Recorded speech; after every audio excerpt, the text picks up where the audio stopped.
आज मी व्हेज अंडा करी करून दाखवत आहे. त्यासाठी इथे मी थोडे बटाटे घेतलेले आहेत. ते मी आता उकडून घेत आहे. बटाटे उकडण्यासाठी कढईमध्ये मी पाणी घेतलं आहे. त्याच्यामध्ये 1 चमचा मी मीठ टाकत आहे. मीठ मिक्स करून घ्यायचं आहे. पाण्यामध्ये मी आता बटाटे उकडून घेत आहे. मीठ टाकल्यामुळे बटाट्याला आतपर्यंत मीठ जातं आणि बटाटा त्यामुळे टेस्टी बनतो. उकडलेले बटाटे मी सोलून घेत आहे. सोललेले बटाटे असे मधोमध कापून घ्यायचे आहेत. अशा प्रकारे सर्व बटाटे कापून घ्यायचे आहेत. या बटाट्यामध्ये मध्यभागी असं थोडंसं चमच्याने गोलाकार करायचा आहे आणि मधला भाग काढून घ्यायचा आहे. असं सर्व काढून घ्यायचं आहे. थोडासा खोलगट भाग करायचा आहे. अशा प्रकारे सर्व बटाट्याचे खोलगट भाग करून घेत आहे. व्हेज अंडा करी करण्यासाठी त्याची मी ग्रेव्ही तयार करत आहे. त्यासाठी इथे कढई ठेवली आहे आणि याच्यामध्ये 2 मोठे चमचे मी तेल टाकत आहे. या भाजीसाठी थोडं तेल जास्तच लागतं. तेल गरम झालं आहे. इथे मी मीडियम साईजचे 4 कांदे बारीक चिरून घेतलेले आहेत ते टाकत आहे. मी परतून घेत आहे. कांदा चांगला परतला गेला आहे. त्याच्यामध्ये 2 मीडियम साईजचे छोटे टोमॅटो मी कापून घेतलेले ते टाकत आहे. ह्या कांद्याबरोबरच हे टोमॅटोसुद्धा परतून घ्यायचे आहेत. ते मी मीडियम गॅसवरच करून घेत आहे. ते मी अर्धी वाटी पनीर घेतलेलं आहे आणि बटाट्याचं जे आपण स्कूप केलेले होते, त्याचं जे बटाट्याचं उरलेलं मिश्रण आहे, ते मी ह्याच्यामध्ये टाकत आहे. त्या मिश्रणामध्ये मी पाव चमचा मीठ टाकत आहे. हे तुम्ही तुमच्या चवीनुसार टाकू शकता. थोडीशी चिमूटभर मी हळद घेतलेली आहे. फक्त ती कलरसाठी आहे. अर्धा टीस्पून मी काळी मिरी पावडर घेतलेली आहे. अर्धा टीस्पून जिरेपूड घेतलेली आहे. आता हे मिश्रण मिक्स करून घ्यायचं आहे. हे बटाट्यामध्ये भरण्यासाठी स्टफिंग तयार झालं आहे. या स्टफिंगमध्ये जास्त मसाले टाकायचे नाही आहेत. हे सर्व मी मिक्स करून घेत आहे. गॅसवर मी पॅन गरम करत ठेवला आहे.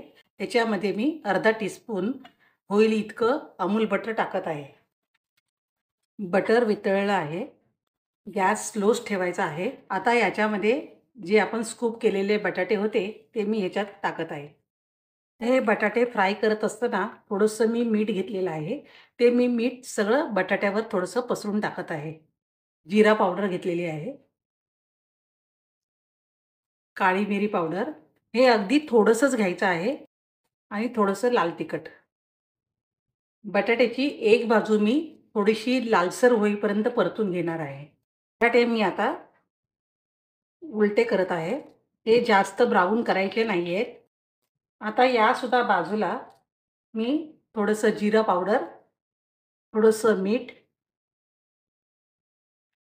काळी मिरी पावडर आणि लाल तिखट. दुसरी बाजू पण मी अशी थोडीशी लालसर करून घेणार आहे. याच्यामध्ये मी अमूल बटरमध्ये हे फ्राय केलेलं आहे. कारण याची टेस्ट चांगली येते. याच्याऐवजी तुम्ही तेलसुद्धा वापरू शकता. आता हे बटाटे दुसरीकडून पण फ्राय झालेले आहेत. मी गॅस बंद करत आहे आणि हे मी थंड करून घेणार आहे.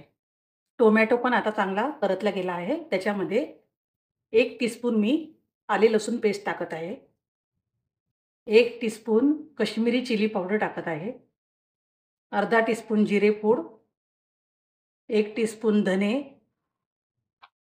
अर्धा टीस्पून हळद आणि 2 टीस्पून मी भरून लाल मिरची पावडर टाकत आहे आणि अर्धा टीस्पून मीठ. अर्धा टीस्पून गरम मसाला पावडर व मिक्स करून घ्यायचं आहे. बस अगदी पाणी टाकत आहे. ग्रेव्ही मी 5 मिनिटं परतून घेत आहे. अर्धा ग्लास पाणी टाकत आहे. ग्रेव्ही यामध्ये आता मी चांगली शिजवून घेत आहे. ग्रेव्हीला तेल सुटलेलं आहे. हे बघा तेल दिसत आहे असं सुटलेलं. याच्यामध्ये 2 टेबलस्पून मी दही घेतलेलं आहे. हे दही याच्यात टाकत आहे. याच्यामध्ये दही जास्त टाकायचं नाही आहे. कारण मी इथे टोमॅटो पण वापरलेला आहे आणि दही पण जास्त आंबट नसावं. अर्धा टीस्पून मी साखर टाकत आहे. अर्धी वाटी मी इथे पाणी टाकत आहे. आता मी यावर झाकण ठेवून 5 मिनिटं ही ग्रेव्ही शिजू देणार आहे. परतलेले बटाटे मी प्लेटमध्ये ठेवलेले आहेत आणि इथे आता मी हे स्टफिंग बनवलेलं आहे पनीरचं आणि बटाट्याचं मिश्रण घालून. याचे मी आता छोटे-छोटे असे गोळे करून घेत आहे. आणि ह्या बटाट्यामध्ये जे आपण हे केलं होतं, त्याच्यामध्ये आपण हे भरायचं आहे. अंड्यामधला जो पिवळा बलक असतो, तसं हे भरायचं आहे.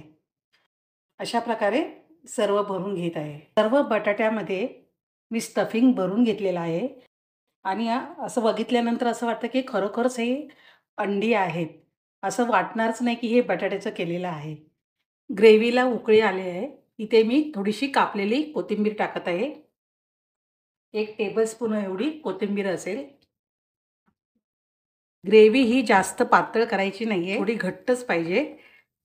आता यामध्ये हे बटाट्याचे जे आपण अंडी तयार केलेली आहे ती ठेवत आहे.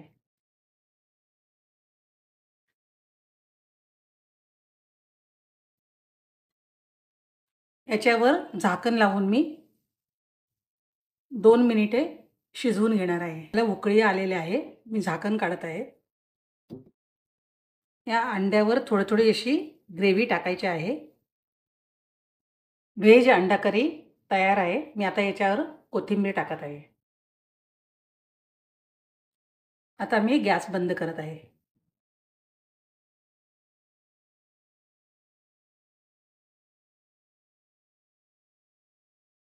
तुम्हीही अशा प्रकारे व्हेज अंडा करी करून बघा. खायला पण टेस्टी लागते आणि हा एक वेगळा प्रकार आहे. म्हणजे जे नॉनव्हेज खात नाही त्यांच्यासाठी हा चांगला पर्याय आहे. तुम्हीही करून बघा.